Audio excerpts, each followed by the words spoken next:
Peletakan batu pondasi pertama pembangunan ruang terbuka hijau eksterminal Bojong Lopang, Desa Jampang Tengah, Kecamatan Jampang Tengah, Kabupaten Sukabumi, dilakukan oleh Bupati Sukabumi Asep Zapar pada Rabu 23 Juli 2025.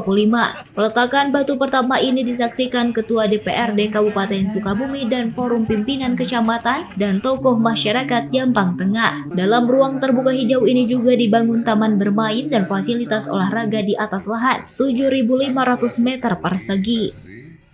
Bahkan data pertama ruang terbuka publik dan saya mohon doa dari siapa semuanya bahwa ini kan pilot project, mudah-mudahan di semua wilayah negeri bisa terciptakan model seperti ini ya, mudah-mudahan harapan-harapan dari warga masyarakat dan itu kan merupakan salah satu ruang bukan hanya untuk dipakai olahraga dan sebagainya.